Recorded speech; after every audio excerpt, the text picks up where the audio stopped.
All right. All right. We want to welcome everybody to another episode of Levi's Youth Sports Talk. First, I want to thank my sponsor, Justin Womack, for the chain you see there, Steve Aguado for the banner. If anybody need any softball stuff, you can get with RJ Bernal, where he'll rep with Smash It Sports. And just would like everybody to make sure y'all hit the subscribe button. If y'all haven't subscribed already, make sure y'all hit the subscribe and like the video.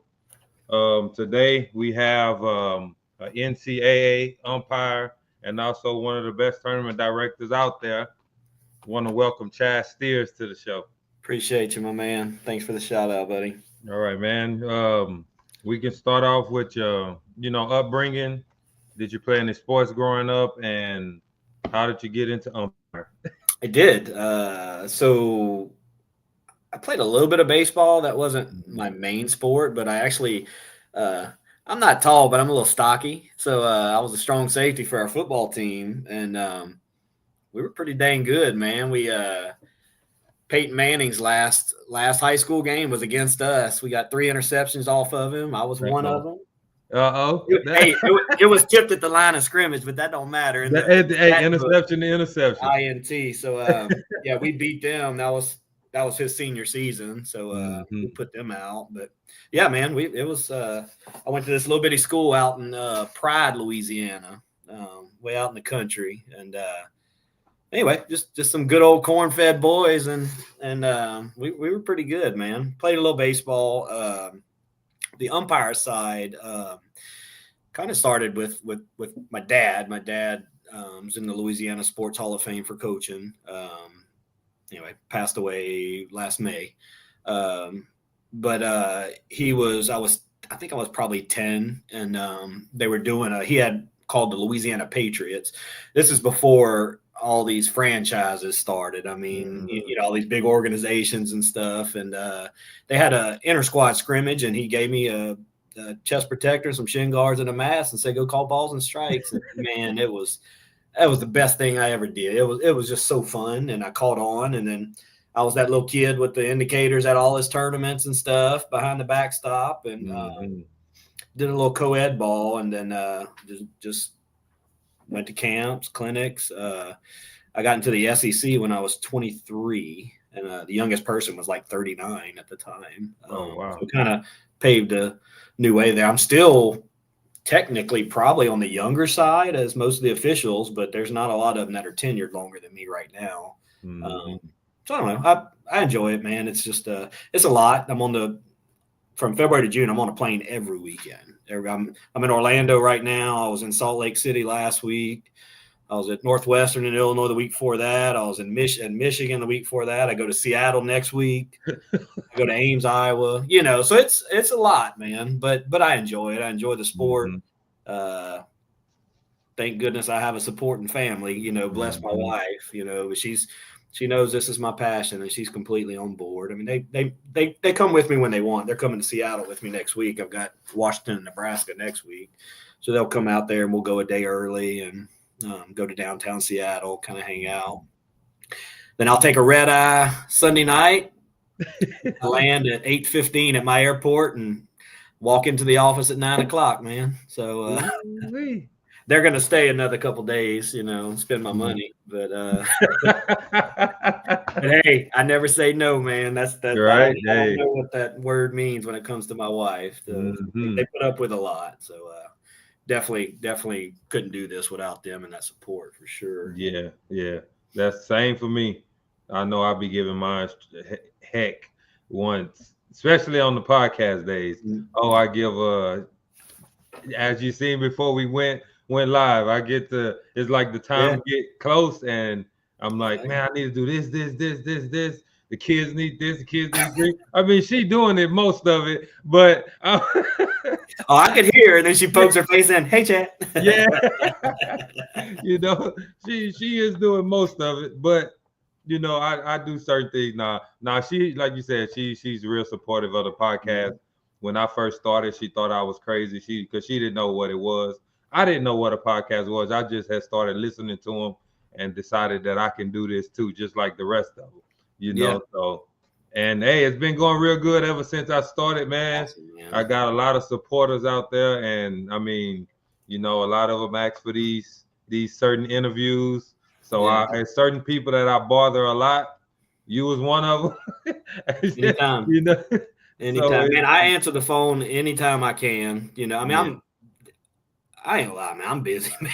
I'm busy. A lot of people don't know I have a regular profession too, besides, my umpiring and the tournament director and stuff. But a lot of the attorney business, if I don't answer a phone call, that might be business that I lose, and that was the hardest part for my wife to get past, because we'd finally sit down for dinner and then the phone would ring, and I remember one time she lit into me and wanted to throw my phone outside, but it was an organization that wanted to put 3 teams into one of my big events, so I had to honey, if I don't answer the phone, they're going to call the next person, so I mean, this is important. But again, this was several years ago when I was trying to build this business. And, I can afford now to not answer the phone right away and call it back in 30 minutes. Or I always pull my stomach hurts. I'll go to the bathroom.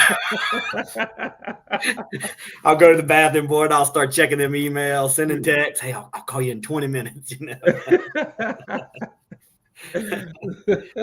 Hey, that's funny, man. So we want to get into it, and we want to get straight to it. Let's do it.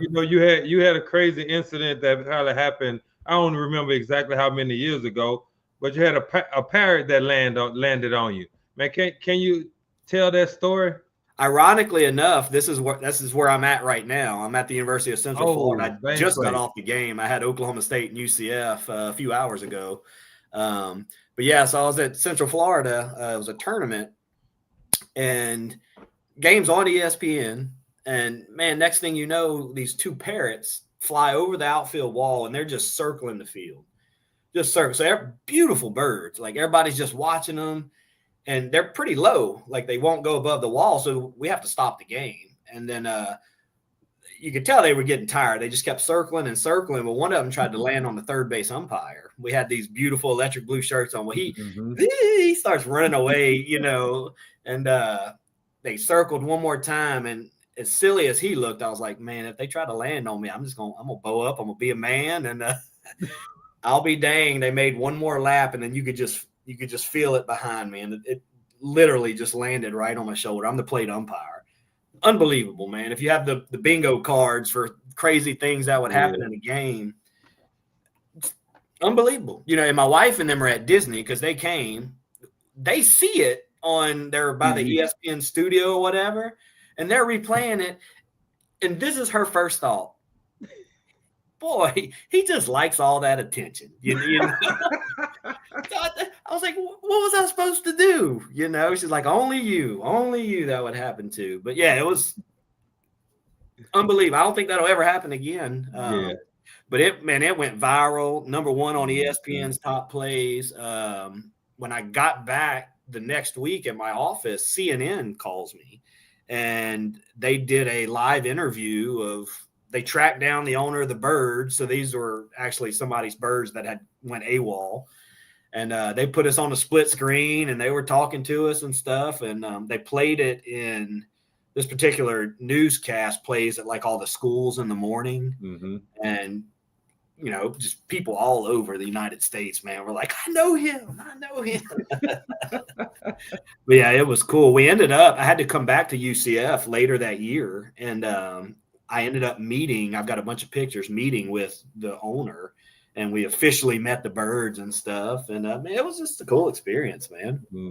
Yeah, that's a once in a lifetime there, man. Yeah. On TV game. Yeah, right. TV game. Hey, I would have been that third base umpire. I'm sorry. I'm been running away. Yeah, man. And I think on the plane ride home, I heard somebody behind me talking about it. They just were watching ESPN, and man, look, I get the goosebumps and stuff. I wanted to turn around so bad. It was me. And I was like, nah, I'm just gonna sit here and listen. So what has been the most mind-blowing, controversial call that you've ever had to make? Oh, that was easy. So he said that was easy. 2000 and when was this, man? Long time ago. So Alabama was playing Ole Miss. And now this particular incident has happened several times after, but it was all brand new. Well, girl hits a booming home run way over the fence to tie the game up in like the 6th inning or something like that. And as she big girl, and as she's coming home, man, she just takes 2 steps and just jumps way up in the air, completely over the plate. Doesn't touch it. She's good 4 or 5 inches past it, and the team's mobbing her, and they're all jumping up and down. And well, the fans at Ole Miss saw it, and they're like, touch the plate, blah, blah, blah, blah, blah, blah, blah. Well, when a ball's out of the park, all they need is an actual verbal appeal, because the ball's technically dead. So they don't even have to tag. But anyway, they can't appeal until the plate umpire actually places a new ball in place. A lot of people didn't know that rule. So, everybody's just going off and this and that, they tagged her with a ball that wasn't even the one hit. But anyway, so I placed the ball into play. And as soon as I did that, the pitcher throws it back home. Well, the catcher looks at me. Well, by this time, right before the girl went in the dugout, the assistant coach went and grabbed her, and there's no coach's assistance on a dead ball. So a lot of people thought she was out right there, but she told her, to go back and touch the plate. So as she's coming back to the plate, catcher went over there, and before she tagged her, she said she missed the plate, but that's what she's out for, not the tag. So I got an out, and then takes the run off the board, and, Alabama comes up and he's screaming, and anyway, there was nobody like me in the state of Alabama for a while. But it wasn't anything I did, right. But that play actually, if you watched a lot of games, again, this is a good while ago, teams would hit home runs, man, all the players would stay way back, because they were just too busy celebrating. Nobody was paying any attention. But also now the catchers, ever since that happened, man, those catchers are taught now just to turn around and watch, because there's 4 bases for a reason. You got to touch every one of them, So now the catchers watch to see if that runner touches home plate. If she doesn't, then you got to, once they're heading towards the dugout, now you got a dead ball appeal situation. So anyway, but yeah, that was the most controversial one for sure. Goodness gracious. Then I worked the World Series last year. I had the Texas, who was that? Texas and Stanford game. It was 1-0, and there was a rundown between third and home. I mean, not a controversial call, but anyway, but a big call, a rundown, and then big safe at the plate, and they ended up winning 1-0 on that. But anyway, but yeah, that Alabama Ole Miss call was definitely, and you can Google it. It's all over the place still. Alabama girl misses home plate, just like the parrot thing. Parrot lands on umpire. Any of that stuff, it'll come up. Yeah, and that's funny, man. I just can imagine a bird there, and it just lands on you, and you don't jump, you don't flinch, you just take it like you've been doing that for years, man. I acted like I was ready to play, so I took my mask and I went to put it on, and I was like signaling, let's go ahead and play. Hey, that would have for sure been number one. They would have been out there a strike ball with the parrot. People are like, "Oh yeah, the bird probably calls better balls and strikes than he does." Hey, that's funny. So as a tournament directors, I know you with PGF, you have your name Diamond Legacy, but it's under the sanction PGF, and I know PGF do a lot of state of plays. So tell us why you don't do state of plays, even though you're under the PGF sanction that does the state of play. Yeah. So I take a lot of heat. I mean, just being honest, from not doing state of play, and not from parents. The parents love it. The coaches love it. Love that I don't do it. So what a lot of people don't realize is state of play events. Yes, your hotel rooms are inflated a little bit, but that overage goes towards paying for the umpire rooms. So if 10 teams book it, this hotel, the tournament directors may get a room for free for their umpires. That's one of our biggest expenses is umpire accommodations.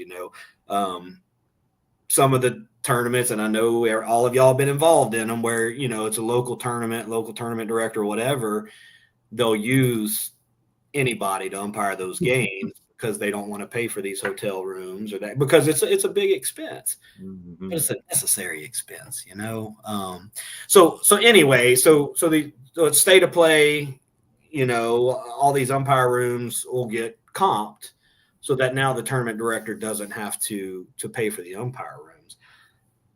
I just don't like it, man. I like to put the umpires up in these houses on the lake or wherever, and there's reasons behind it, because a lot of people don't realize this, but I fly a lot of my umpires in. I cover complete all those expenses. I'm not worried about the bottom lines and stuff. I'm worried. Of course, I've got to make money, but I want everybody to have a great time. I want, we strive on getting the best competition, but I don't want teams or parents to have to worry about strike zones, rule knowledge, hustle. I take care of these umpires like probably nobody else in the country, and these umpires take care of me on the field. But back to the state of play. So just for instance, I got Memorial Day weekend. I got a lot of Texas teams coming to that one. May 24 through 26, 200 teams. My umpire accommodations for that one are $23,000. That $23,000 comes directly out of my pocket. If this was state of play, that's $23,000 that I don't have to pay for, So it's a huge expense, and I get it why a lot of the tournament directors do it, but it's just it's chaos. It's never easy, Teams are forced to stay at a certain place, and if they don't, then there's a buyout fee they can, pay. But even when, and me and Jeff share one to two events, and I think I'm the only one in PGF that doesn't do state of play. But the event that we share, we do state of play, and even then, like I'll have umpires go to check in rooms in the middle of the night, and it's under the traveling team's name. They won't let them check in. There's something wrong with the credit card, or it's just a mess. Mm-hmm. So I'm way too busy. I do everything for my tournaments. I do the team scheduling, the umpire scheduling, the accommodations, payments, t-shirt. I do everything. I do too much, and a lot of people want to help, and I do have people that help me, but I check back over them once they do something, because that's but I just don't have time for the drama with the state of play, for one. But I built my business on doing things opposite when all the teams don't like. Poor umpires, pay at the plate. Pay at the plate is thievery. And I don't care who gets upset that I say that, man. It's just ridiculous. A lot of teams are, I've had some teams that are like, oh, yeah, well, this event is $350 cheaper than yours. Yeah, but if you lose your first game and you got to play 7 or 8 in a row and you're paying $45, $50 per game, revisit that math there. It works out for the teams that go 0-2 or 0-3, but I'm just telling you, man, these tournament directors do pay at the plate. They're making a lot of money,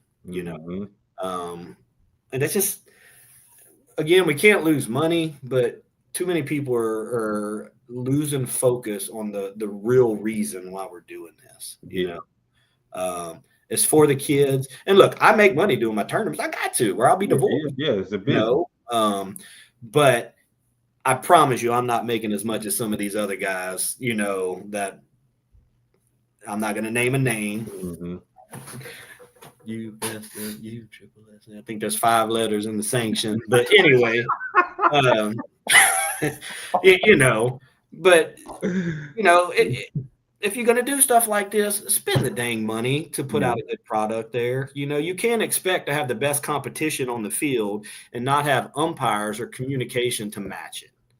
If teams keep going to events like that they're disgruntled about, eventually the first time, the second time, the third time, that's on the teams too. You know what you're getting into. I understand everybody can't travel all the time. It's expensive, man. But teams that want to play at that high caliber level, you need to have good competition. People are spending too much money. I know scouts aren't scouting yet 11, 12, 13 years old, but the competition and stuff like that makes you better and gets you more prepared. I've got a lot of teams that broke down and played my event for the first time. They're good people, good kids, but they stay local. And, I had 2 teams that came to Oklahoma 2 years ago, and combined, they were like 70-something and 2. And the 2 losses for each of them were against each other.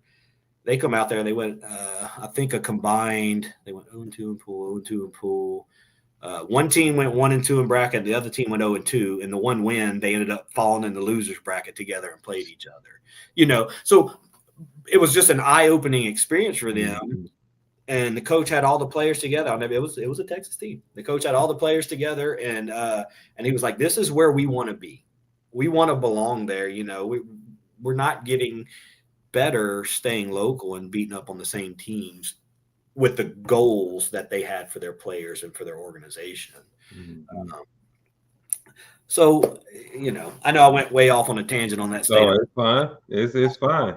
And I had heard a rumor that they were going to force me to do state of play. And if I'm forced to do state of play, then I'll go somewhere else. I'm just not going to do it. I love PGF, and I don't want to say anything to get me in trouble. Love PGF. I think PGF in the younger age groups has the absolute best competition. Alliance does a good job, but Alliance more in the older age groups has good competition. And the 9 through 13-year-old, it's just not there right now. I know they're trying to build it up, and they've reached out to me, wanting me to bring my stuff over to them. It's just no benefit to me right now. And I hate the letters. There's a couple teams, some good teams that can't play my events because of the letters. The PGF. It's nothing to do with the teams. It's something that happened a long time ago. And I don't know, Batbusters, Stiff Bird. I know you had him on the show, and I don't know him. I followed their team. I actually sent him a message the other day. He hadn't read it yet. I was trying to get them to my tournament last year, and somebody had talked with him, and he was like, "Man, I just, Coach Stiff, because it's PGF, won't allow us to go there." And he said it. He said it. Yeah. Yeah. He said it on the podcast. That. It comes to that. So I sent him another message, and that's kind of said that. I know there's some issues there with PG, but I promise you, if you come to this event, man, it'll be the absolute most well-planned, well-communicated, great competition, good venues, electric environment, it was worth a try. Will it work? Probably not. I even sent him all the teams in there because that particular tournament for the 2012 age group, like I was saying, is October 10th through 12th. The grid is set for 52. I've got 41 already committed from 11 different states, like already. And this is October 10th through 12th, and there's some new teams, but these are teams that went to this event before and they see how it's ran. 3 umpires every single game, all college experience. And that's another thing. I pay the umpire $60 a game for 70 minutes, and then 5 inning, no time limit. The going rate for 70 minutes is like $45 right now, in the other organizations. 7 inning full time limit games are getting about 65, and I'm paying 60 for that. But I'm also in that tournament, I'm paying 3 umpires. So every single game is $180, $180, $180, $180, So my expenses, man, are crazy. I still make money, but for me to make money, I have to have a big crowd come to the game, and I've been fortunate. I mean, there's been games out there in Hot Springs, and I've got standing room only for some of these games, man. The beautiful thing about that tournament is even teams that are done playing for the day, they stay. They might go and shower or something. They don't want to come back. Yep. Sometimes a couple people will stay with the girls. All the parents come back to watch the game just because the competition is so good, and it's just fun, Yep. So I have to have a big crowd to be able to make money, and I've been fortunate. I've got a lot of cities now that are reaching out to me, so things are rolling. It's hard to get venues. That's the hardest thing, especially in Texas, man. Texas want that money.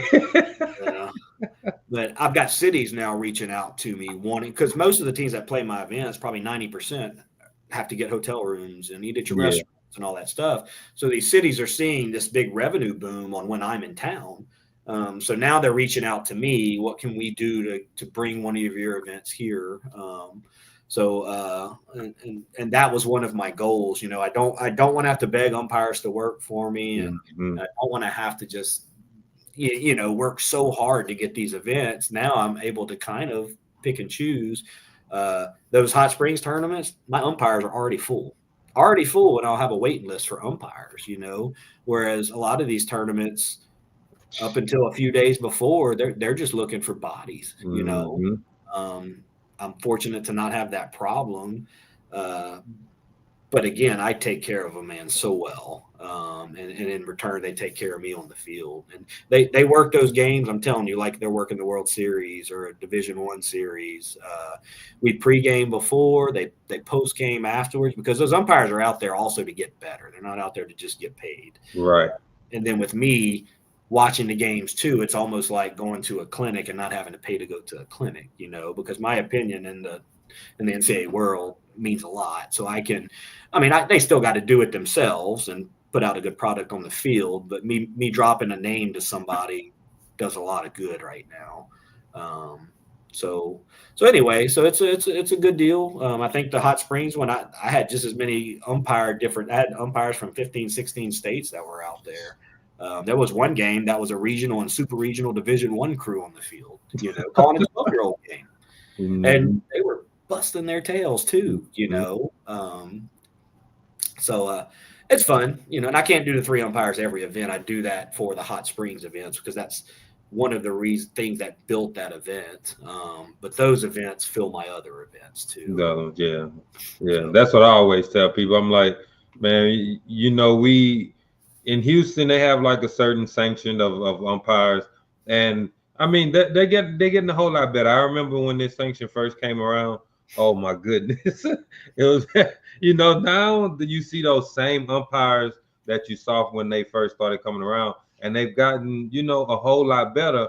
Nothing compared to what you have, but for here locally, like what I mean. It's like, okay, like when you see that sanction, you're gonna have your ones that just do their thing, but for the most part, I don't know the name of the sanction, but they have good umpires, But every time anybody asks about your tournament, I tell them there's the best. This is the best umpires out there. Like like you said, they college umpires, and they want to go out there and see some 11, 12-year-old kids. I mean, play softball, because I know they be in there out there like, oh, like, crap, did she really do that? Like, there's no way. She's 12.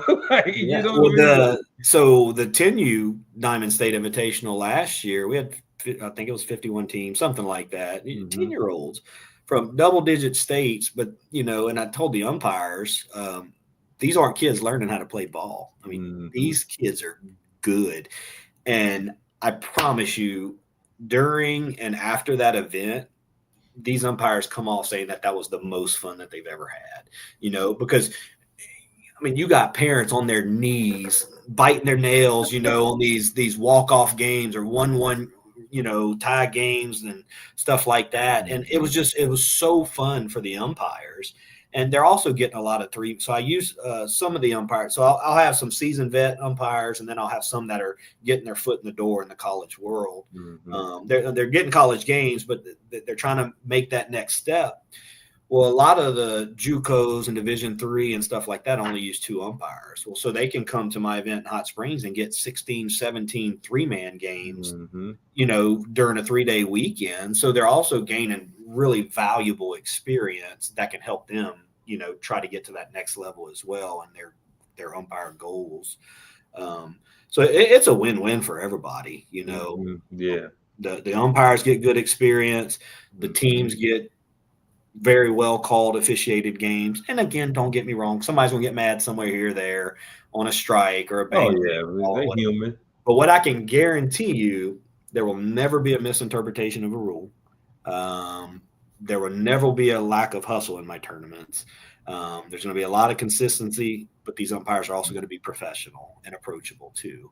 I've only had to remove a few umpires in the last 4 or 5 years, and these were kind of good umpires, but they just weren't they were umpiring like it was 12-year-old or 10, gotcha. whatever, and I couldn't have that. Nothing against them. They just, So one of them I had to pull out of the tournament. He had come in from the West Coast, and he just didn't have the same attitude that everybody else had. Then he said his stomach was hurting or something, like he just but I really don't have that problem, because a lot of these umpires too are a little scared that I won't ask them to come back. But man, I've been very, very pleased with, and I pay them well too, So I mean, they could, I got 9 tournaments in the fall. I mean, they can pull in 3.5 months, 10, 12 grand, off of these tournaments. I mean, that's a dang good side income right there for 3 months, and have no expenses, during well, because I feed them too. I feed them. We'll cook out. I'll get hamburgers, steaks, all that stuff. Whoever's done early will go to the house, cook out for them. I always cover their meals on the field, their transportation, all that stuff. So it's a good time, man. They're usually, when the season's over, they're kind of sad, Hey, so in the last Diamond Legacy, it was last season. Girl hit a home run. You decided to go take a swim. So she hit so right behind Majestic Park, there's this big creek. When I say big, I mean it's probably 20 feet across, maybe. No, probably bigger than that. Yeah, I think it's a little bit bigger than that. You could. It would take me about 8-10 strokes to swim across it. It might take 3 or 4. No, look, me, I can't even get across because I swim like a rock. I go So anyway, she played for Felicia, the Texas Blaze team. I forgot. It wasn't the Future. It was their 2012 team. United, yeah. So she crushed it, man. And so anyway, so I want to go get the ball and give it to her mom, and so I have to scale a fence to do one of it, because those fences are locked out there. So that's a tall fence. So I scaled the fence, and I'm looking, and I'll be dog. That ball was right in the middle. You couldn't have placed it in a better situation. It was in the middle, and that creek flows. It was caught on something where it wasn't moving. So I'm just sitting there. I'm like, I already made this effort, So, man, I got in there, shoes and everything. I was probably up to mid-thigh. I got that ball, and I wasn't going to tell him. Well, evidently somebody saw. Yeah. And somebody saw me in the middle of the creek getting this ball.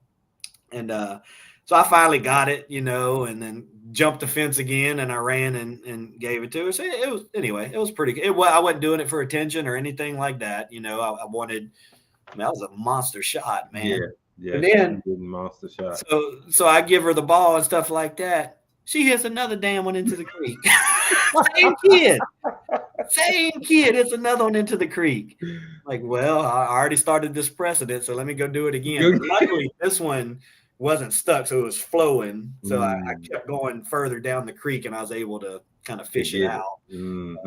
First one, there just wasn't no fishing, man. But like I said, I wasn't doing it for attention or anything like that. I wasn't even going to tell anybody anything. I was just going to give her the ball, but I was caught on a picture or something like that. And but anyway, it's pretty cool moment, to do that for him. But again, it's all about the experience, man. It's such teams look so forward to that tournament, and it's not a national championship or anything like that.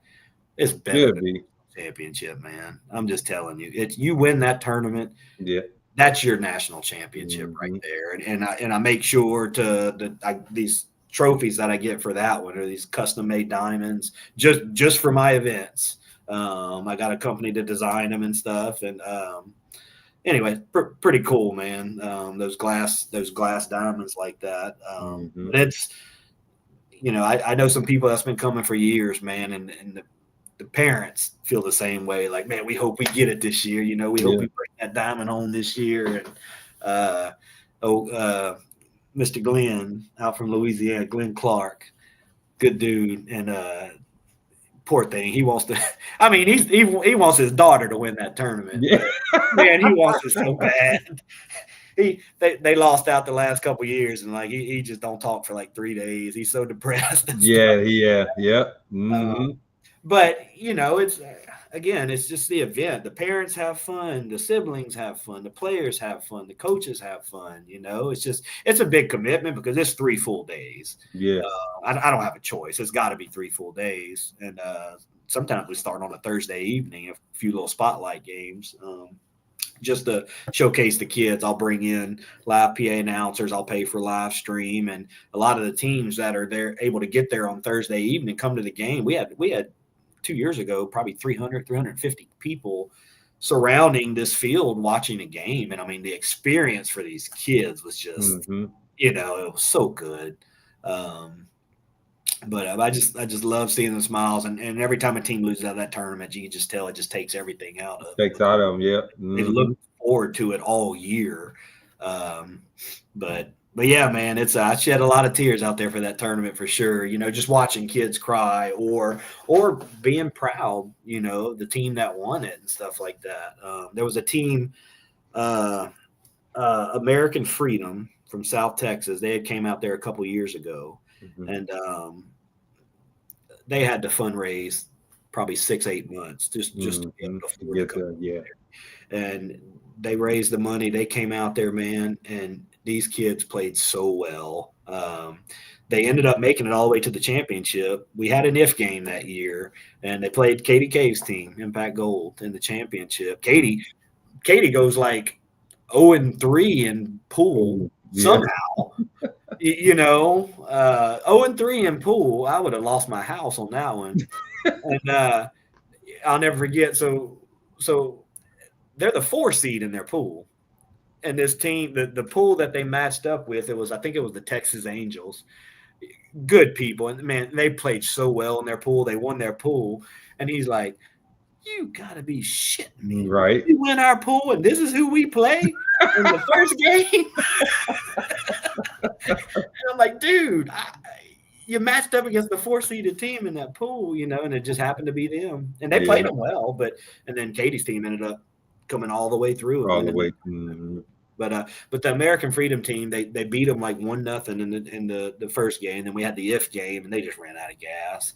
But those parents were so proud, man, of their kids. They had a great time. They were all cheering loud, never one issue from any of their parents, any of their players. It was really cool to see them do that. I mean, they worked all year for that tournament, and they were this close, man, this close. If it had been the next year, I don't do if games anymore just because teams travel so far, and it's just I don't want them to get back in the middle of the night. I know we heard those horror stories too about what happened to that family the other day, man, and that just makes me sick to my stomach. But so anyway, so I cut out the if games to try not to go crazy late. But anyway, yeah, the teams treat it, and that's why once I get a team there, they're hooked. It's hard. Mojo West, Courtney West, I think is her name. They got a great team, man, and I think she signed up for it the last couple years, and then once it got closer, she's like, it's just too far. We can't make it. We have to take this many days off and stuff. And I told her, I was like, hopefully I'll get them this year. They're not in it yet, but I was like, if you come, you'll appreciate the team from South Louisiana, Outlaws. I'll never forget one of their parents wanted to come find me, and she found me, and I'm from South Louisiana too, and sometimes you can't tell if they got an attitude or that's just the way they talk. She was like, "Are you the one running the tournament?" And I was like, "Yes, ma'am. Can I help you?" She was like, "Well, I just want you to know I took 2 days off of work. My daughter missed 2 days of school, and this was worth every single second of it. We just want to thank you." And so I'm like, oh boy, oh good, thank you. Compliment. Yeah, but they had such a good time. They're coming back this year. So it's just that was my goal for everybody, because the parents bankroll these events, man. The parents bankroll the teams being able to travel, whether it's through fundraisers or team dues, taking off of work, not seeing their spouse because they're running kid to practice all over the place. It's the parents, make so many sacrifices for these events, and I want to make sure that they feel important and give them a good experience as well, because they're the ones that's bankrolling the event. So I try to make sure everybody has a good experience, from parents to siblings to players, coaches, but some teams are going to come all the way out there, drive 10, 12 hours, and they're going to go 0-2 in bracket, 0-3, 0-5. There's teams that's going to go 0-5. It has to happen. But it is what it is. Everybody can't win. There's going to be a lot of good teams that lose. There's only one winner. So. Yep. I hope y'all able to come, man. I don't have y'all in there yet. Yeah, I hope so. Yeah, I like to go out there. I don't like to drive, but I like to go out there. I don't like to, and it's cool until you're getting closer to Hot Springs, and then it's hills and curves. The last 35 minutes, you going this way, and 30 seconds later, you going this way. Yes, it's like how did do this even happen? Like, we have to pull off, and my wife and them come. We have to pull off and let her drive, because she'll get sick. And it's beautiful. It's gorgeous, but man, it's if you get car sick, it's a rough one. Especially at night too. Because it's dark, pretty dark back there. So when you call in your balls and strikes, like, do you set up on a certain side of the plate as if it's a left-handed hitter or a right-handed hitter, or you just stay right in the middle? No, so you have what's called the slot. So the slot is halfway between the batter's waist and the catcher's inside shoulder. So you're supposed to set up with your nose right in the middle of the batter's waist and the catcher's inside shoulder. And the reason why you set up that way, because that's the best position to see the outside corner at the knee. That's the hardest pitch to see. So if I'm too far behind the catcher and the batter's towards third base in the backside of that box, I can see the outside corner of the plate, but I can't see her knee. So you have to move over into that slot and then peripheral, so I can see her knee and I can see the outside corner of that plate. So it doesn't matter if it's a left or a right-handed batter. And that slot should change every pitch, because your batter's not going to always set up in the same spot. Your catcher's not going to always set up in the same spot. So when you have an umpire that gets back there and they just put their feet in concrete and they don't move on any of the pitches, they stay right there, they're losing sight of that slot. So their strike zone is going to move based on where the catcher sets up, where the batter sets up, because if you're not in that slot, it's almost physically impossible to see that knee and see the outside corner at the plate. So you're guessing a lot of times. And that's why when pitchers are taking warm-ups, you're trying to see how your catcher's working. Is she setting up real high? If she's setting up high, I might have to set up higher, or kind of gauge how the pitcher's pitching, and stuff like that. But yeah, so you should, after every pitch, every umpire should take a few steps back. You let the catcher get set, the batter gets in, and they're the ones that determine that slot. And then you got to put yourself into that slot every pitch. And that gives you a view of the whole zone. And there's still pitfalls. You might have a batter that's got her elbows hanging over the, over the river into your eyes. So then I might have to get a little bit lower. You might have a catcher that's squeezing inside and the batter that's squeezing the plate. So now your slot is this big. So there's pitfalls to it, but there's also ways around it as far as setting up higher or lower. But you should always be in that slot, because that's and you might have an umpire that's 6'5", and he can set up right behind the catcher and see over pretty well. Right. Okay. Obviously, people like me, so vertically challenged. But regardless, umpires should be in that slot position, and that's going to give them a picture of the whole zone. Because if you're not, they're either going to be calling a ball off the outside corner of the plate or a ball off the inside corner of the plate based on where they're kind of cheating their body to, because it's just physically impossible. Your eyes don't go in two different directions. So you have to put yourself in the best position to see that whole zone. And then as far as the height, it depends on the height of the batter, and depends on if your catcher gets down and gives you a good view, or if she sits up tall. So there's a lot of factors. It's not just stand back there and call a ball and a strike. Right. Yeah. You got to work hard to put yourself in the best position to see every aspect of that pitch. And that's another thing. Like at my tournaments, I'll walk around. If I'm not talking to people, I'll walk around and watch a few of these, because the umpires want me to watch them. you know, and then afterwards, hey, I saw you back there. Did you see anything that I could do better to put me in a position here or there? And that's what we do back at the lake houses at night. So we sit up there, we drink some beer, you know, we relax, talk softball, we talk mechanics, things they did good, things they did bad, things that I feel like they could do better. And then those umpires go out the next day, man, and they try to build on that. They literally will take notes of things that I'm telling them and stuff. That's the kind of people I want to work for me, because they want to get better. They're not out there for just a paycheck. They got to get paid, yes, but they want to get better. You know, I mean, my crew here, I'm at UCF with Oklahoma State tonight. I just got off the plate. We sat in that locker room for 35 minutes talking about the game and different plays, what we did good.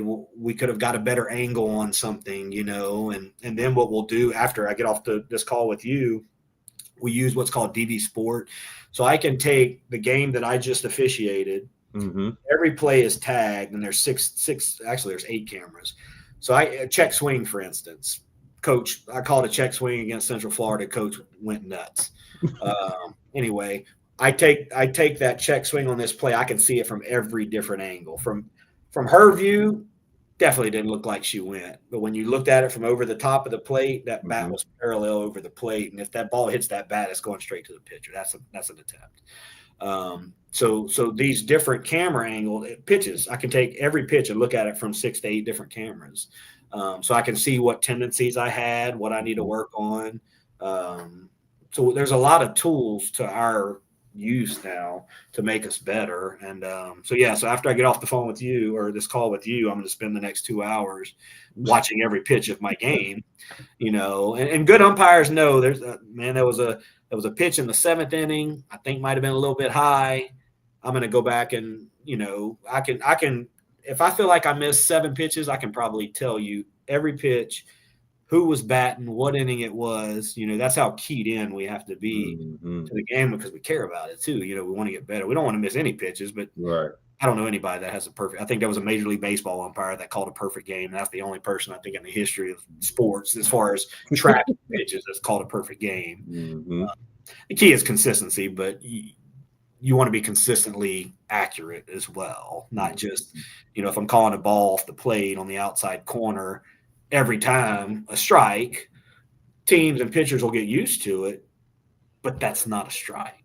That's inaccurate, you know. I mean, consistency is more important to coaches and players. And parents. The parents. But accuracy is what we strive for too. A lot of teams parents don't like the accuracy, because we talked about this before. The river is not a strike. It's not a strike. The ball has to touch some part of that plate for it to be a strike. You know, hey, he's calling that. You got to swing at it. That's not okay. You know, I mean, yes, you do have to swing at it if they're calling that a strike. But that's not a strike. Right. You know? I mean, I agree. If you call it the whole game, but you got to work better to make that accurate. The rule book states that ball has to touch the plate somewhere. It doesn't say for 10-year-olds that you can call it another 6 inches off either side. And I preach that no matter. I don't do a lot of 9U events. I did one, and it was actually a good event. But I understand they're young kids, but you know what?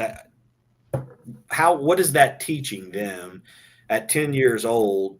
That this pitcher is consistently getting a ball and a half off the plate for strike. She's dominating. And then at 12, she's not getting that pitch called a strike. And now she's struggling, you know, but in her mind, she's being taught that that's a strike, and it's not a strike. So there is some frustration with the younger age groups. A lot of my tournaments, the first game that this team plays, first inning, parents might be a little, oh my gosh, where was that? You know, golly, and you know that was blah blah blah. But then when they see the bottom of the inning, it's the same. The top of the second inning, it's the same. Now everybody knows this is a legit, real strike zone. Yes, it just doesn't teach kids, in my opinion, a lot. Yeah, you might have some high scoring games, but they need to know at a young age, especially if they want to be as competitive and have aspirations to go to college and stuff like that. I mean, play in college, you know, it's not going to just change. You know, it should be the same. The strike zone is the same in 9U ball as it is in NCAA Division I. You know, it's all defined the same. Yes, your athletes are different and stuff, but it's defined the same. And the umpires that work for me also do college. So they can't all of a sudden open their zone up and then they get into the college game the next week. And now they're trying to feel like how do they bring it back in? So, you know. It all goes in with each other. And, you know, if a coach complains, I've got the rule book to stand behind me. Coach, you're admitting that the ball is not touching the plate. So you're telling me you want my umpires to call balls strikes. Yeah. You know, I'm not going to do that. My umpires are not going to do it. Well, then it's going to be a walk fest. Well, then we got to fix it. You know, I mean, that's up to you to fix it, not my umpires. So, and it's not fair to the other kids that are batting. Yeah, they might be winning by 10 runs, but you know what? Little Susie also she don't want to strike out on a ball, half off the ball and a half off the plate. She still wants to get a hit. You know, it's not fair to her that because they're winning 10-0, the umpire is going to increase his strike zone. It's not fair at all. If a coach wants to get out of the inning, he can get his girl to leave the base early or whatever. But figure something out, right? Yeah, it shouldn't happen in the umpire's hands. So when you have the big games, do you ever get nervous? And if so, like, how do you stay focused? At the level of ball that I call, the hardest aspect is the mental aspect. I'm good at balls and strikes out and safes, all that stuff. If I miss a call or miss a pitch, it's because mentally I wasn't keyed in. That was the hardest thing for me to master I've been in stadiums where there's 10, 12,000 people, you know, and half of them don't like you every pitch, every play. So if I let that affect me, now I'm going to be in my head. So before every pitch, there's probably 10, 12 things I have to tell myself before every single pitch, you know, okay, catcher's here, pitchers, batters here. I got to set up here. All right, I've got a runner on first base. So if there's a check swing, this is the umpire I go to. If the ball's hit to this side, I've got to fill in responsibilities at third base. If it's hit over here, I've got the tag up at third. These are all things that I have to know before that pitch, you know. And if I don't pre-pitch that, then it might not happen. So, and every pitch that I've got a routine. I go through all this stuff. I mean, as fast as I can. I take a deep breath. I exhale, and my mind's clear to see every aspect of that pitch that comes in. So there's so much into this profession, you know. But again, one of the hardest things is if you miss a pitch, and we're our worst critics, you know, we want to be perfect. How do you mentally, and I actually taught a class on this at a clinic before, how do you mentally overcome that and move on to the next pitch and forget it, you know? There's different little drills you can do as far as in my lineup card holder, I've got this metal card that my wife gave me.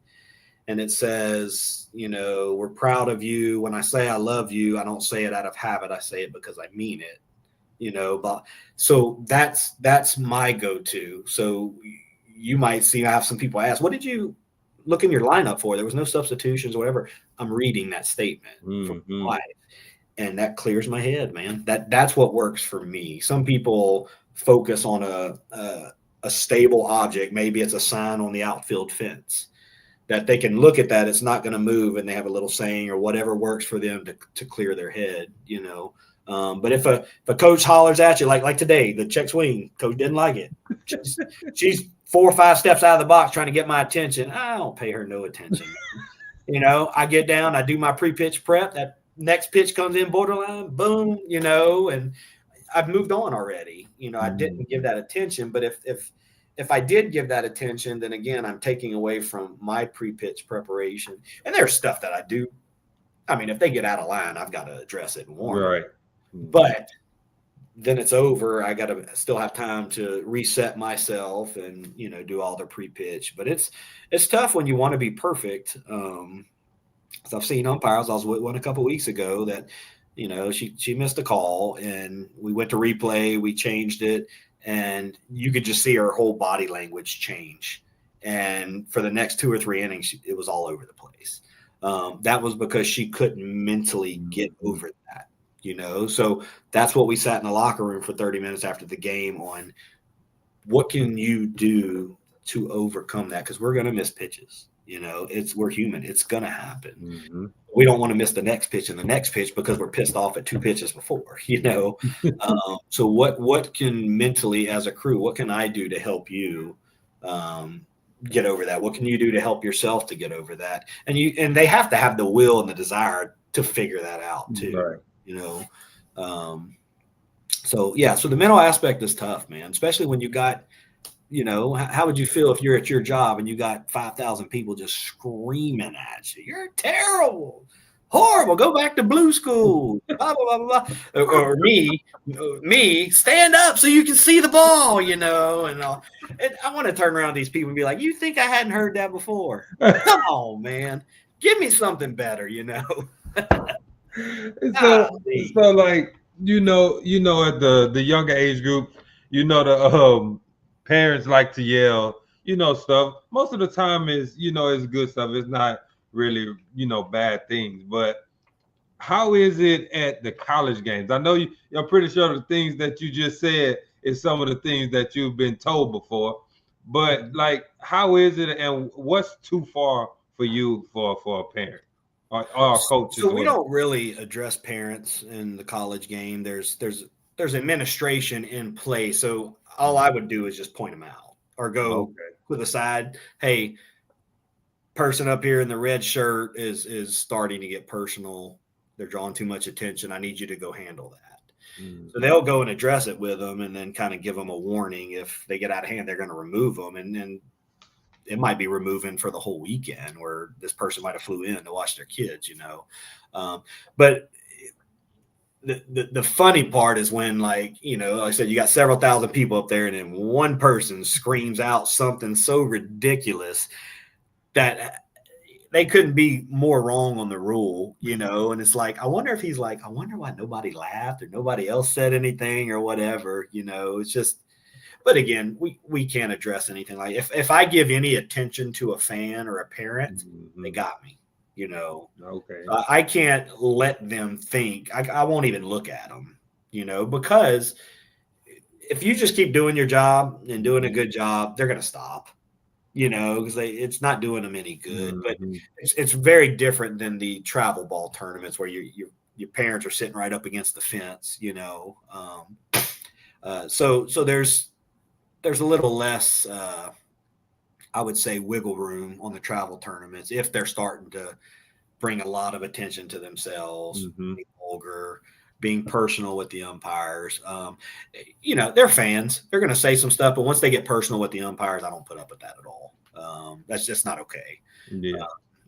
The umpire might have missed the call, and they're not doing it on purpose. And I know it doesn't make it right, but screaming at them, saying you want to meet them in the parking lot or they effing suck or something like that, I promise you that's not helping your team at all, you know. And I will remove that person, you know. I'll have a talk with them and stuff, and I'll allow them to come back if they promise that they're going to. I've really only had to remove maybe 1 or 2 people in years, you know. It just seems like when I'm standing around there, everybody's way better than me, looking over their shoulder. Chad's not here. You suck. Or it could be BJ McConnell. You suck, and he sees me. It wasn't me. Yeah, right. I'm just drinking my beer. Oh, BJ. Shout out to BJ, man. That's a good dude, bro. Yeah, man. He run one of the biggest, funniest Facebook pages there is, man. Oh yeah, that page can, man. I like when he makes fun of himself on there, but when people comment and don't realize it's actually him doing it, and they'll start dogging this person, and he's sitting back, he's talking about himself the whole time. Yeah, they have no idea, no idea.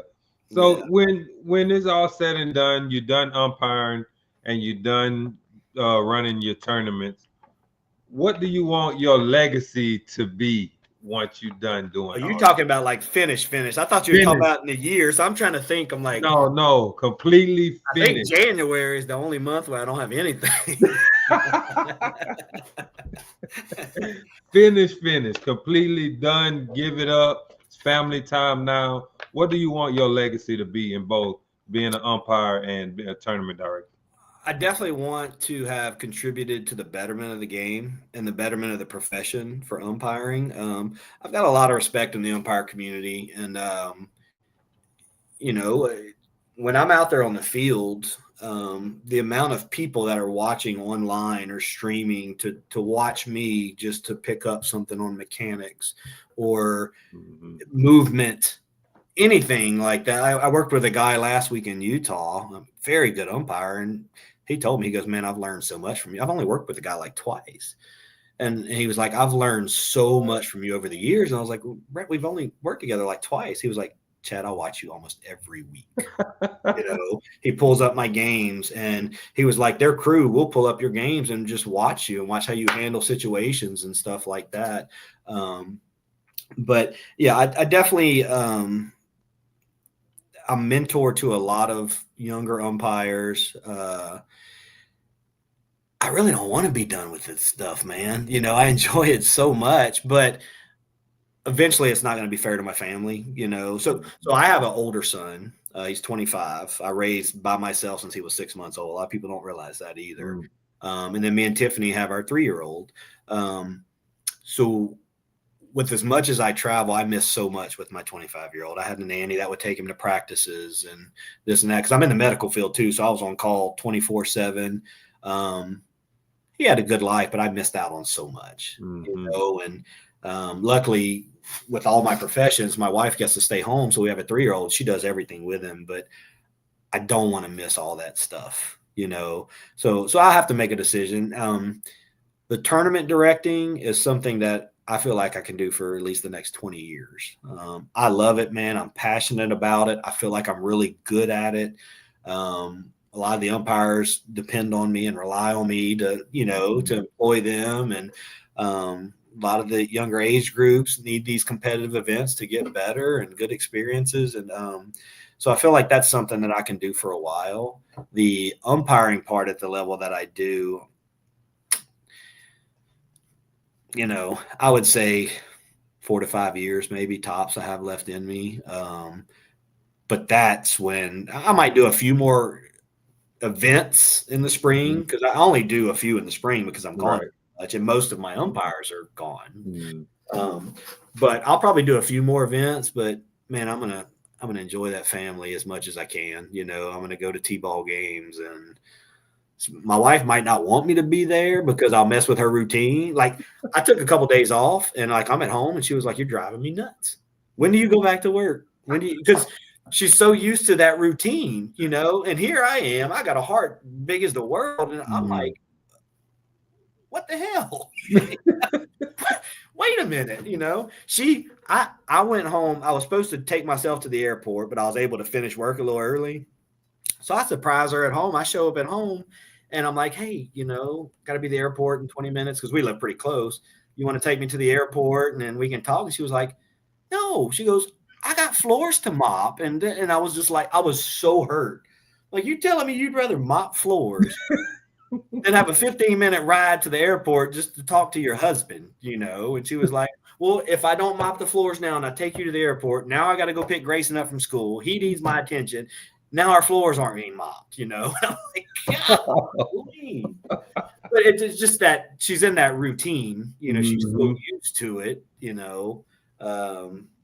But anyway, I'll figure something out. But I definitely need to spend more time with the family, Yeah. It's always good to spend time with the family. I need it. They need it, because my son's so used to me packing suitcases and going to the airport and, all that stuff. And I don't want him to remember that I'm dad that he's always saying bye to, They got to travel with me a good bit, but still, I want to be dad that's there also, Yeah, that's understandable. So yeah, but the tournament business, man, I plan on being around for a long time. Chad gonna be there forever, Chad. I hope so. Once I'm getting up there in age, well, I got some young kids, so I think my oldest one is the only one that likes softball though. The other ones, Well, I have one other girl, and she played, but she was like, yeah, this this ain't for me. Yeah. I don't want to do this. And my wife wants to have another one. Are you kidding me? I hope she's not watching this. And I'm like, honey, I'm already going to be like 70 years old when our kid graduates from college. You know, I don't want to be 70 years old while they're in the 8th grade or, you know, they think I'm their grandpa or something like that, you know, and so I got to be careful around that because it kind of, you know, he's growing up fast and she misses that. But, you know, I also want to have us time too, you know, when we do, I mean, 15 years from now, get him out the house, you know, I want to be able to travel with her and us do. She might not want to do that. But, she gonna you know, but if we have another kid now, that's done. I mean, it ain't happening now. No more traveling. You cancel it. Anyway, but yeah, man, I'm looking forward to having more family time for sure. Okay. What's something? This is a funny question because I know, like you said, you be walking around. You at your tournaments. You don't stay still. Every time you see you watch one game. 5 minutes later, you're on this field, and you don't go in a circle. You be zigzagging through the park. Right? I don't eat either. I don't drink. My wife will call somebody and be like, "You make sure Chad eats something, drinks something, or whatever." I just don't want to miss anything. Man. Yeah. You try to catch everything, and that's what a real tournament director should do. But I know you hear a lot because you do, like you said, you do most of the younger age groups. So what's something you wish parents would stop yelling during games? The one thing that does get to me is we paid a lot of money to be here and you gonna do this or that and that. You know, there was you know, every now and then I help team out. You know, there was a team a couple years ago that couldn't make it, and I gave them $2,000 to help with their hotels. You know, this particular team, not the one last year, in case they're watching, it was the year before. This particular team had a mom that, like, she was just so mad and had to calm her down. And she was like, "We paid so much money to come here." And I was like, "Wait a minute. Are you sure?" You know, but that I don't like that one because, you know, I try to make my events where they know where their money's going. You know, they see it all. It's ran well. That's the main thing, you know, is just, I guess that I don't know if there's one specific phrase or something like that, but that's it. You know, and new teams that play with me, I've still got to earn their trust. Teams that have played with me multiple times, they know, you know, with the rules and stuff. We're going to get it right. If an umpire misinterprets something, they're going to call me, and I promise you, it's going to be right. And there was a team from Alabama that came, very good team, a 10-year-old team. And it took me a little bit to get something because they had some parents that knew a lot, you know. And I did have to drop a few credentials and stuff like that on talking to one of the dads. But then next thing I know, he's asking all kind of questions. Something happens, they'll come and get, "Hey, can you watch this video and see if this was right?" And I'll explain the rules to them and stuff like that. It takes a little bit to get them to trust me. Some of them are skeptical coming in or whatever. But all I ask for people is to give us a chance. Trust me. I promise you we're going to get it right. But I'm going to be honest with you, Farron. I don't really have problems at my events, you know. I don't. I mean, every now and then somebody will get upset about something, and it's usually in an emotional time in the game, you know. Game, they end up losing. Nobody really gets out of hand, no, because the umpiring is usually that good. And you still might want to holler at something, but it's not. Everybody's just watching the game, you know. Usually it's something emotional, a big call that's correct, but went against them, and some expletives drop that I have to kind of calm them down or whatever. But I just don't usually have problems. We don't. I've been to many of them. I want to say it was the 10-year-old tournament last year. Man, we went through 200 and whatever games that weekend, and I don't think I was called to the field one time, you know, for any issues, rule interpretations, nothing, you know, and I like that because that makes my job easier. But it just makes everything so much more memorable and pleasurable for the teams and the parents. And like I said, you come to my events, man, you just play ball. Yeah. Come out there, you play ball, let the best team win. Sometimes the best team doesn't win because of errors or they just not hitting or whatever. But it's going to be determined on the field. It's not going to be determined by lackluster umpiring or anything like that.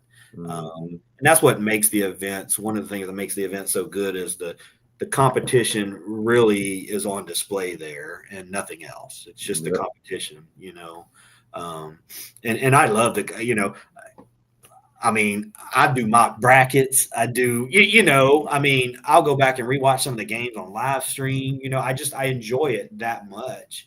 And I get into the games themselves, the competitiveness,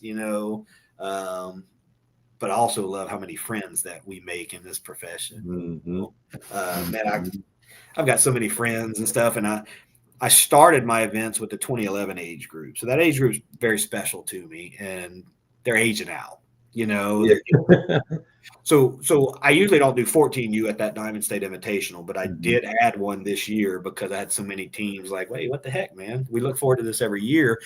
But they're getting to that age where they're going to do showcases and stuff like that. So I'll still have a good many there, but so it's tough because I love that age group, but they're at the age where they need to go do these showcases. And then for me as a business, the older so one of the reasons why I don't do the older age groups is because we talked about this, how much money I spend on these events.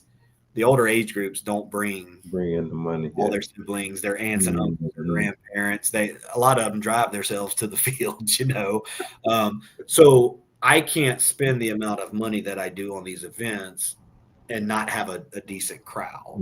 I won't make any money. So that also plays into it, and the emotions just aren't the same, man. So we go on to the next event, blah, blah, blah, blah, blah. Whereas these younger age groups just have so much heart and passion, I've still got a video of that Alabama team, man. They were playing another Alabama team in 10U, and I don't think they had beat this team all year, and they ended up in the winner's bracket playing each other, and right fielder just makes an unbelievable diving catch. If she doesn't catch that ball, they lose. And she makes an unbelievable diving catch. I just happen to have it on video. She catches it. The coach sprints out the dugout. They meet each other by the pitching mound, man, and they're just bear hugging, and I'm getting goosebumps thinking about it. Moments like that, man, just mean so much, and it makes all of this stuff so worth it for me. Teams coming and just making memories of a lifetime, at some of these events, and it's just great, man. I only have 3 tournaments in the spring, summer, and the one weekend I picked in April, they called it generational flooding out there in the Hot Springs, Benton area. The places are still flooded right now. They got 28 inches of rain in like 36 hours. Crazy. So I canceled it early because, I knew it was inevitable what was coming, which sucked because these teams have been looking forward to it for a while, but it was the right thing to do. I'm not going to sit there and wait till the last minute because then teams are going to miss hotel deadlines. Flying in.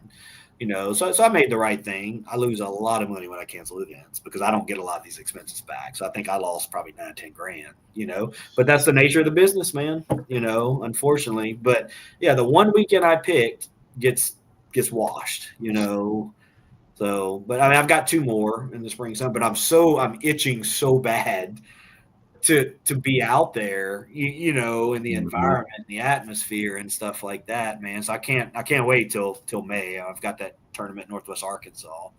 So that can't get here fast enough. And then in the fall, I don't have time to think about that because it's almost there. 9 weeks in the fall. I'll have a few weeks off here and there, but it gets pretty busy in the fall because that's when I do the bulk of my events because my umpires aren't working college games at that time. So yeah. So can you tell us how you got started in softball, like umpiring softball, and like what made you want to become an umpire? Yeah, I told you a story about my dad. So my dad coached all my life, and he coached at a pretty high level travel team. It was Louisiana Patriots, and they were consistently. Back then, you had PGF is this way too. You had one national championship back then.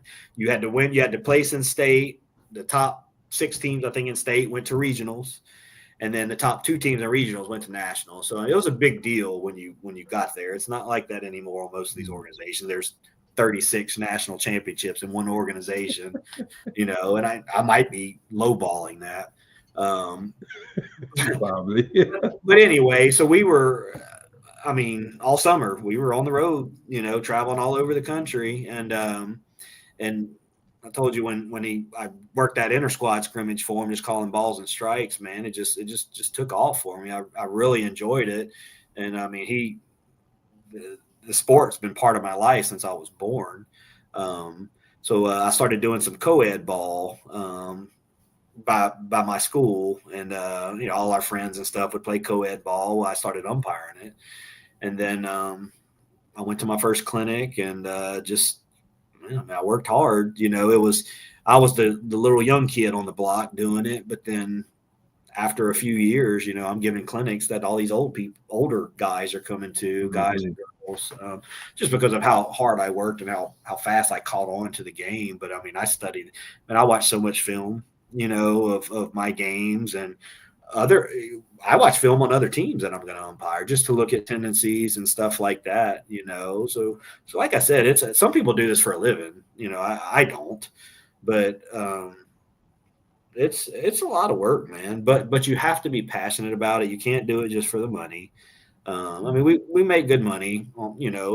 I couldn't make a living off of it with the life that I want anyway. I couldn't make a living, and the life that my wife wants, I couldn't make a living. She deserves it though. She deserves every bit of it.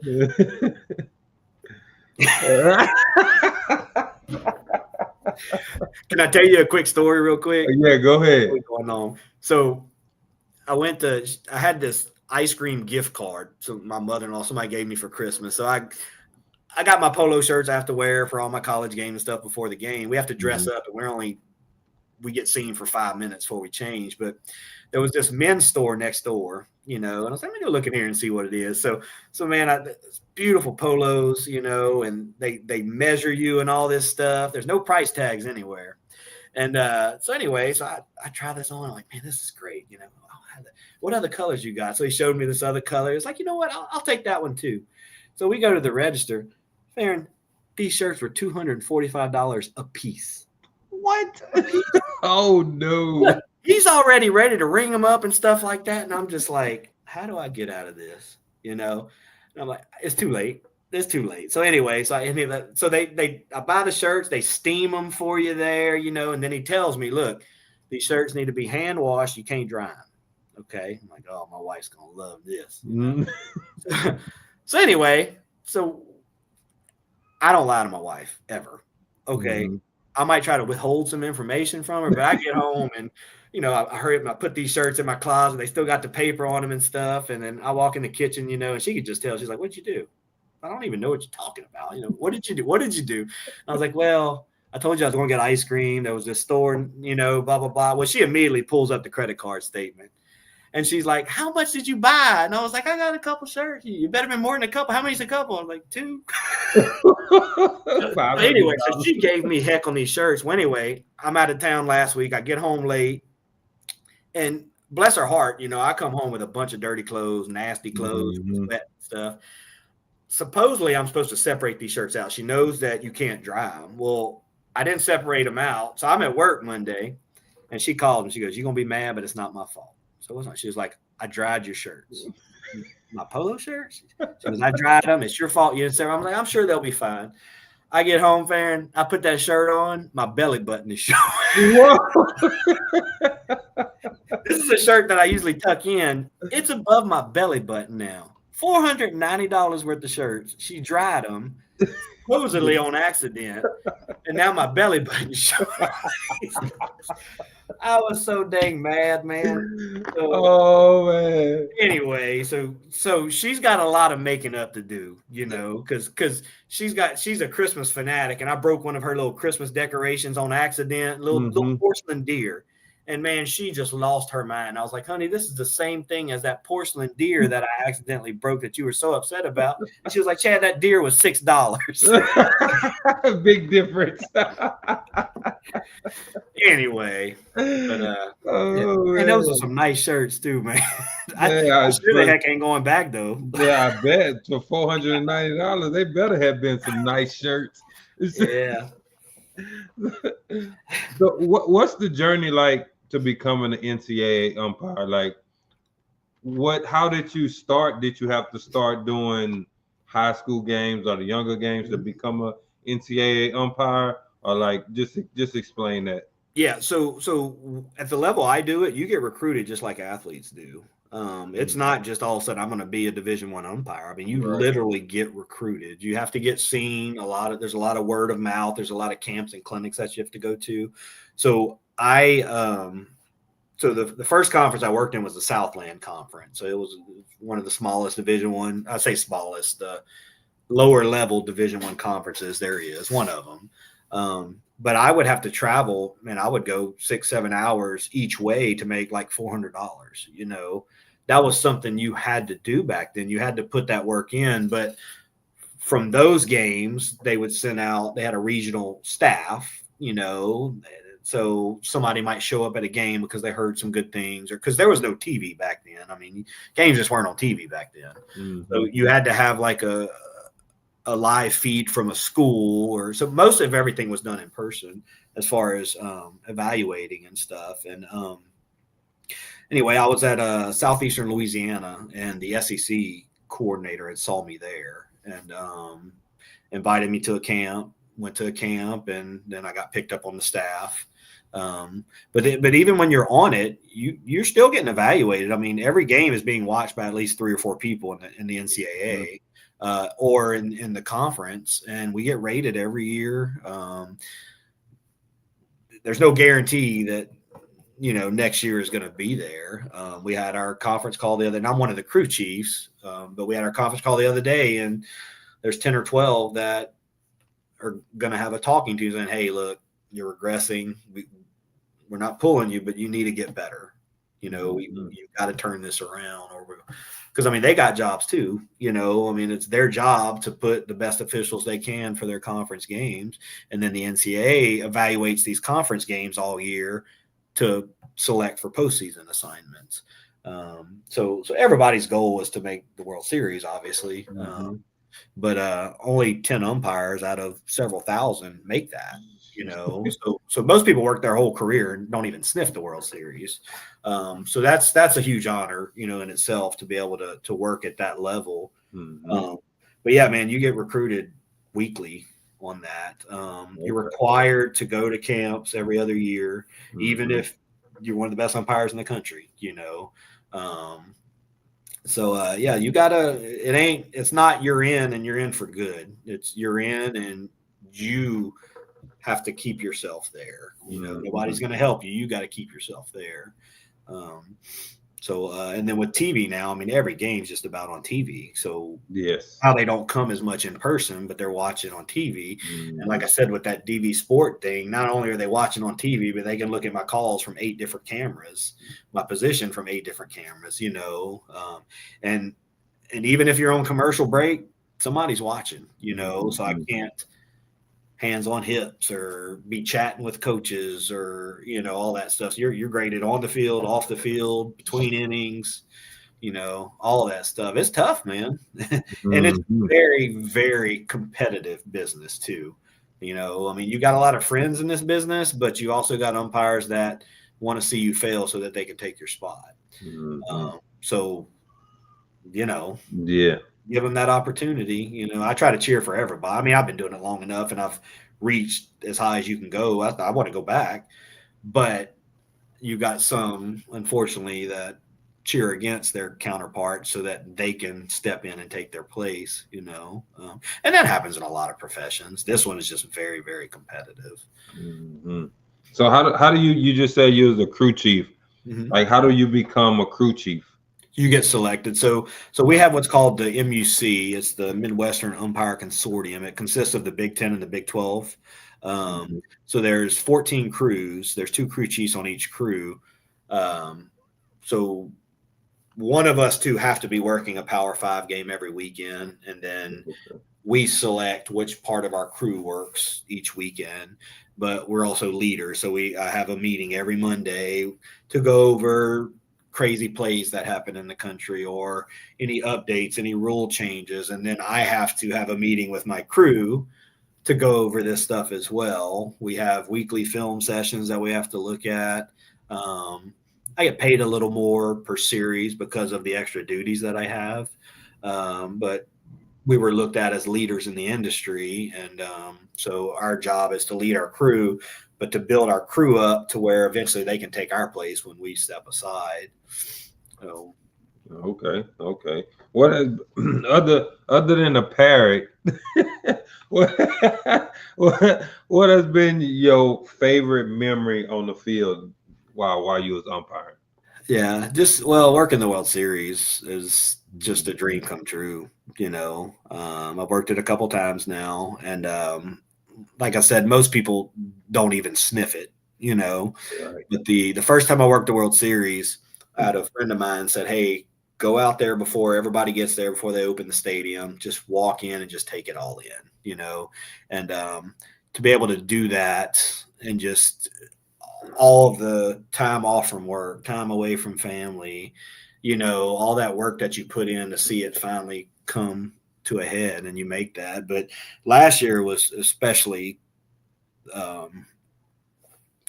so my dad passed away right before regionals, like literally 2 days before regionals. So it's a progressive system. You have to work regionals to work supers, and then you have to work supers to work the World Series. So the best whatever in regionals make supers, and then the best 10 in supers, make the World Series. I almost pulled myself out of it because my dad just passed away. My mom was deciding on when to have the funeral. Logically, we would have had it that weekend. So I was prepared to pull myself out. Luckily, the coordinator of the NCAA, my brother-in-law stepped in with my mom, and she was like, Mr. Billy would absolutely roll over in his grave if Chad pulled himself out of postseason. This is not what he wants. So I had a talk with the family, and anyway, I decided they put me at Louisiana, in Lafayette, Louisiana. They were hosting a regional, so that's 70 miles from my parents' house. So I ended up working that regional. I went a few days early, spent some time with my family. I worked that regional, and then we buried my dad on that Monday. Regional finished on Sunday. Well, that Monday morning, so we buried my dad on Monday. I was flying home Tuesday. That Tuesday morning, before we were heading to the airport, I got a call from the NCAA, and they told me that I was selected to work the World Series. And I had to keep it to myself. You couldn't tell people until they made it public and stuff like that. So the roller coaster of losing the most important man in my life to reaching the pinnacle of what you've been doing in this profession, it was a lot. I just broke down. So what we did is, before we went to the airport, the funeral home was pretty close to the airport in Baton Rouge. So we went to the airport, and the first thing I did was tell my dad, about making the World Series. And that was pretty special. And then, I ended up having the first game behind the plate at the World Series, Alabama and UCLA, and kind of lost it a little bit during the national anthem, but I didn't want anybody to see. I mean, because I'm there to do a job, but I felt like my dad was, and like I said, me and my brother are pretty close, and he's like, Chad, Mr. Billy's up there in heaven, man. He's got all these people around him watching you on the big screen saying, that's my boy right there. That's my son right there, and he was always so proud of me. Even when he was real sick, he'd stop the nurses and stuff and tell them, that's my son on TV right there, watch my son. And One of my biggest regrets, though, is he would be so proud of me of the business I built with Diamond Legacy Events. And he had just been sick those last several years, so he never got to come to one of my tournaments. And I always wanted him to see, because if it wasn't for him, I wouldn't be doing this. I mean, he helped me build this business, and he's the reason why I'm umpiring and have achieved all these goals. And I know he's proud of me, and he was all, but I wanted him to come out there and see it for himself. Yeah. Just sucked that he wasn't able to do that, but he would actually watch a lot of the live streams on my tournaments and stuff, and anyway, so he's just always been a big part of my life, and he is the sole reason why I'm involved in softball. Okay, I'm pretty sure he like it, because one thing about it, man, them tournaments. I mean, and I really just go to one of your tournaments, and I've been going for a long time, for a few years now, and it's by far the best tournament for me that I've been to. But you got Majestic. I know a lot of people come and they have to go play at the other part. And why we know we come for Majestic. Hey, yeah, you be here. Come on, you'll get to Majestic. You gotta do what you gotta do to Friday night. You might, but man, make it to Sunday. You're gonna play there, man. It's a special place. Sure. It's a special place. I wish they had more fields there, but it's still, teams know they need to make it to Sunday. Just making it to Sunday in those tournaments is huge. Yeah. Yes, for sure. But look, any of y'all listening though, I don't have a lot of connections in the 2015 age group. I mean, I've got several reaching out to me, but I start these Diamond State Invitationals at 10U. I think I've got probably 12 in it right now in that age group. But reach out to me, give me a chance. I promise you that I'll earn your business.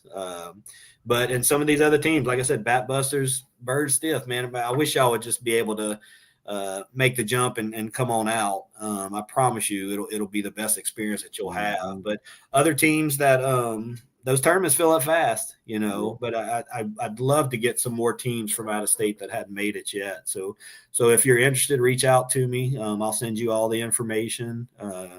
You'll have every answer that you'll need before bringing it to your parents to try to make the decision to come on out there. But give me a shot, man. I promise you I'll knock it out the park, guarantee you on that. I can't control the weather, but I can control everything else. So, y'all experienced that last year, man. We got down to those last few teams, and it just wouldn't stop raining. Wouldn't stop. We did. And what's funny, everybody checking the radar. Oh yeah, it's gonna stop at this time, and it's not gonna be done. Oh nah. I'll never forget when I went in the dugout and had to tell Cedric that we're done. Because y'all was rolling, man. Y'all lost a couple games early. Y'all was rolling. Y'all playing some good ball. Probably some of the best at that time that was going on. And just the look on his face when I told him we weren't gonna be able to continue. He was just devastated. Deep down, he knew. Man, he was devastated, and as of a lot of people were, but I wouldn't make that call if it wasn't absolutely necessary. Yeah, it was nothing. Yeah, it wasn't stopping. It wasn't stopping raining. It don't matter. We could have sat there for another 30 minutes, and I don't think it would have stopped raining at all. But hey, it sucks. But Mother Nature wins every dang time. Every time. You're not gonna beat Mother Nature. So you're gonna either be hot, raining, cold. You get all three of those when you go. You're right. It start off at 70 something, 82 degrees. Next thing you know, it's 39. Yep. Yes. A whole another season to start. I tell you what, I'm still out there in shorts though. I don't wear pants. You do. Same. In your khaki shorts. Yeah, you're right. So out of all the games you've umpired, we getting down to the end. Out of all the games you umpired, and you done faced a lot of pitchers, I'm pretty sure, throughout the whole time. What's one pitcher that just stood out to you when you behind the plate? Naija Kennedy is good, man. He is outstanding. I had her, that Texas. So I had Kavan at Texas against Kennedy at Stanford. It's 0-0 in the seventh inning, man. They are just steamrolling. They've got the batters just guessing on everything, and I've got a front row seat for it all. I'm seeing all this stuff. My shoulders hurt, and I'm ringing so many people up. It's just great. Who else? when I started, Abbott was pitching, Osterman was pitching. I actually called Jenny Finch, and she was traveling with the national team. They would stop at some of the tournaments, but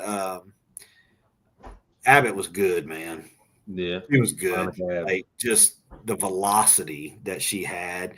I think Osterman had a lot of movement too. They were different pitchers, And because I called these professional leagues, just they try to make and then they fold. They try to make and they fold. But you had the NPF back then, and I was out in Florida, and I had Osterman against Abbott. And I mean, man, that was goodness. The break on those balls were just insane. That ball looks like it's coming down the middle and ends up 6 inches inside or outside.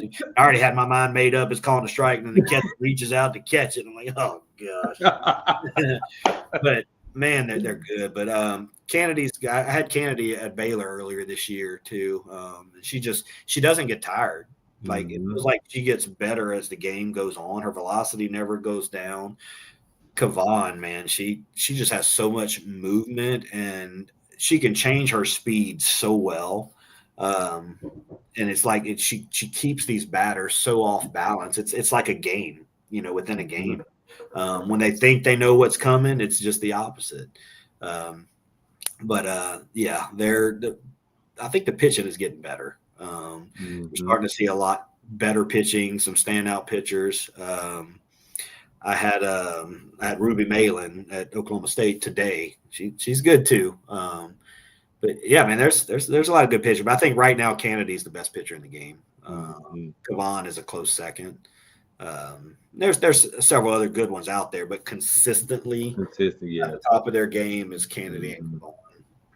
So how difficult is it to, like you said, the ball look like it's coming down the plate, you ready to call a strike, it pop out. You got the pitchers that got a lot of movement on their ball. So how difficult is it calling for those pitchers that have a lot of movement? Yeah, you got to slow it down. You can't be too quick. Once you jump on it early, you're going to miss it because the ball is going to do something. Like I said, it can look like it's coming right down the middle in the zone, and then it's going to do something else. So part of the pre-pitch preparation that I was talking about is slowing down. You got to see that ball all the way through the zone. And when it hits, I'm not calling it a strike right away. And I tell myself, that's a strike. Boom. That's a ball.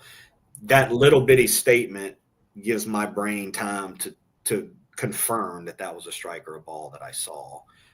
You got to slow down. You can't be too quick. Most of the calls that are missed was because we were too fast. On the bases or calling pitches, you were too fast, you were too quick on it. You don't want to have too much delay in your calls, but you just slowing it down. But you got to be ready. Yeah, right. And you have to time. Once they go to start their pitch is when I go down to give myself time to be ready. You don't want to be moving as the pitch is coming in. You want to have that zone set each pitch. So you got to pick up her motion and her speed and her cadence. How far it is, how much time goes between when she starts her motion to when she releases the pitch. And it's especially tough when you have a pitcher that's throwing 75 and then you got a pitcher that's throwing 60 or 58 on the other team, because it's the same strike zone, but it's just so different in your timing of the pitches. Whereas pitcher throwing 75 might miss this far outside on a fastball, and the other pitcher's throwing 58, a curveball that just curves over the front corner, and they catch it this far outside, but across the zone, it's a strike. So to the fan, well, that's a ball for us, and it's a strike for it. Two completely different pitches. One has no movement; it's just straight. The other one is crossing over that corner. But you have to put yourself in a position to see that ball through the zone, and that's where I was talking about the slide and all that stuff. So there's a lot of different aspects, but you definitely have to slow it down. You don't want to be calling it a strike as it hits the glove. You're going to call it a strike, and they might swing late and foul it off or something. Right. So you got to slow down. Okay. Timing is huge with those pitchers. Okay, and what advice would you have for somebody trying to get into umpiring at the level that you are right now? Yeah. So you have to get a mentor. You have to surround yourself with people that know what they're doing, know what they're talking about, but you got to surround yourself with people that can put you in the right situations. Mm-hmm. That is one thing with my events that helps with all these umpires, because they know I'm going to put them in the right situations, and I'm going to put you with umpires that's going to help make you better. So you got to know people. You got to help. It's up to you to take all this knowledge and get better. Yeah. But you can't get in it for the money. You don't ever want to be that umpire that's doing it just for or has that reputation just for the money, because you're going to look like you're just ready to get a paycheck and go. But yeah, you got to surround yourself with the right people. I got people that call me all the time, asking me to give them a chance. And I might give them a chance, but I'll also call other people and get some references on them, try to find some mutual contacts and stuff like that, because I value, the quality of the umpires that work my events.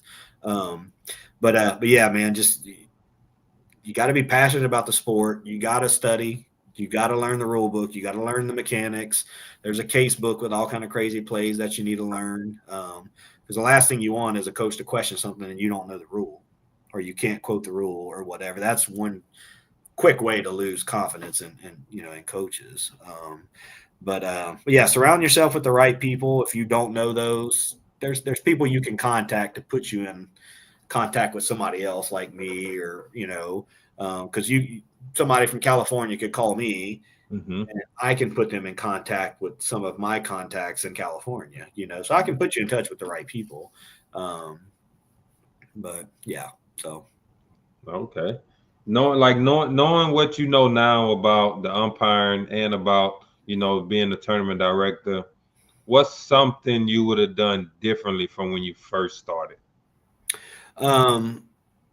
Umpire wise, I mean, I didn't really have a lot of mentors growing up. I mean, I had one, but she was much older, and we umpired for a few years together, and she was done.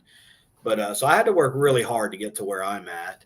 But I probably would have branched out and went to a few more clinics further away from like my home environment, just to make some other content, kind of get out of that comfort zone.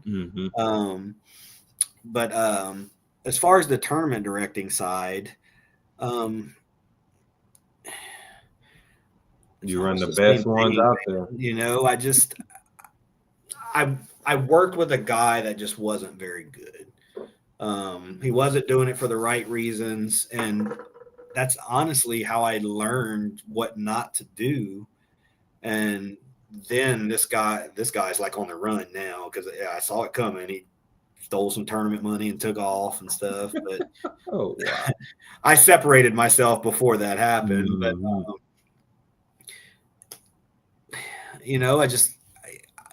I got into it by chance. I mean, this guy is actually who gave me a shot at it. It was just by chance. I knocked it out the park, and he's like, man, sign on with me. I'll let you run my tournaments and blah, blah, blah, blah, blah. But then he just disappears, and I'm doing everything, but he's making all the money, And, anyway, all the coaches, I started to get trust from all the coaches, and a lot of the coaches urged me to go off on my own. And I didn't know Jeff Mack, and we knew of each other. A lot of teams were talking to him about me. So he reached out to me and was like, hey, good job, because he was pretty much the only guy in those age groups that was putting on these big, big competitive quality tournaments.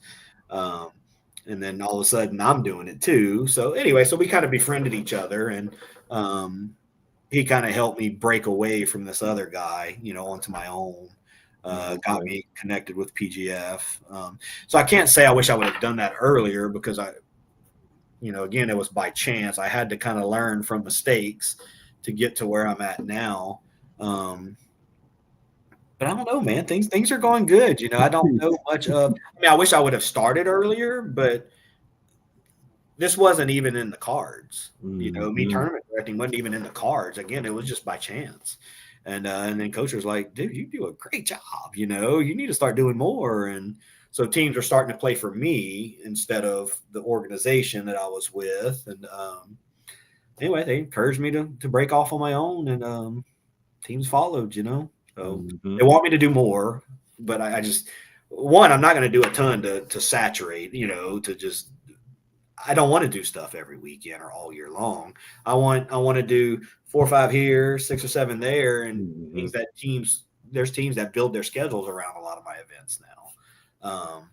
But if I had a tournament every weekend, then again, it would be a little saturated, and I don't think it would be as prominent or important as the teams treat them now. So I like what I'm doing, man. I've got some people that want me to do a little more and run them for me, with me kind of still having my hand on everything, but I'm such a control freak, man. It's going to be tough for me to give up, because I know if I'm there, I can fix anything. And I can still fix it from the road, but it's just a problem with me as far as wanting to have my finger on every aspect, because I know if that's the case, it's going to be done right. So I got to start trusting a little more. I pay people to help me out, even though I do all their work for them.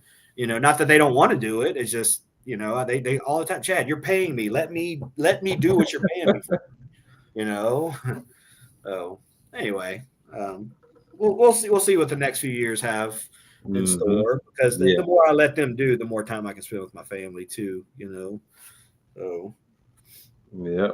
So my final question I have, the famous one: who would you like to see on the podcast? But you have to help me get your answer on the show. Let me see who. A lot of my favorite people, you already have a good bit. Who would be an immediate hit in the travel ball world? Man, can I email you on this one? I had one lined up for you, and he had agreed. It was Texas associate head coach. He had agreed to do it, and then just life, man. He was like, tell him this weekend, and then he's on a recruiting trip, or tell him this. And I've got a few people in mind, but I can't get myself in trouble too. So I got to be careful with. I got you. Like the head of the NCAA. I could probably get him on there, but I got to be careful with conflicts of interest and stuff like that too. But I'm falling on my face on this one, man, because like I said, most of the people you've already had on there. But what I can say is I do plan on donating to your podcast. I hadn't got around to do it, but you'll find something next week. And I encourage everybody else, man. He does a great job. This gives a lot of attention to best sport in the country. I'm biased, but it's the best sport in the country.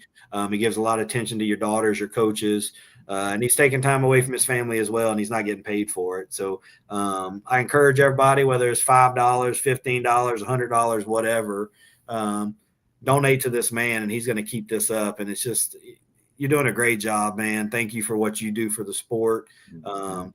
A lot of people are looking forward to these podcasts. A lot of people look forward to seeing you at events, interviewing the kids and stuff like that, man. But thank you. You're making a big difference. And keep it up, man. But I'm going to send some money your way, not just because I'm on the podcast, but just because I appreciate what you're doing for this sport. Okay, man. I really appreciate that, man. It's really something that just came about. I literally said I wanted to do it, and I think like a month later, as you know, the first ones was just audio only, so that's the only way I can do it. Now I done made it to the semi-pros, so trying to get to the professional level, man. That's it. We got to make sure your wife lets you keep doing this too, so we got to get you a little cheddar in there, man. Yes, she might holler at you just a little bit less if you bringing in some cheddar, Hey, whatever we can do to make sure happy wife, happy life. Absolutely.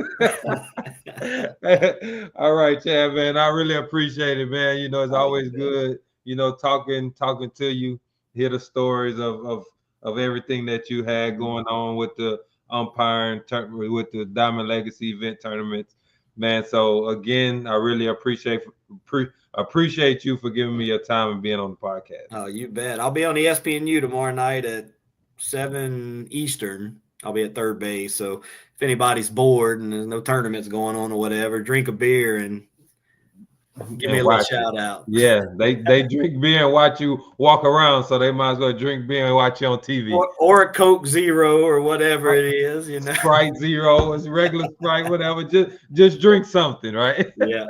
All right, man. I appreciate you having me on, buddy. It's always a pleasure. All right, Chad. Have a good night. Yeah, take care. All right. Good night, everybody. Yeah, there y'all have it, Chad.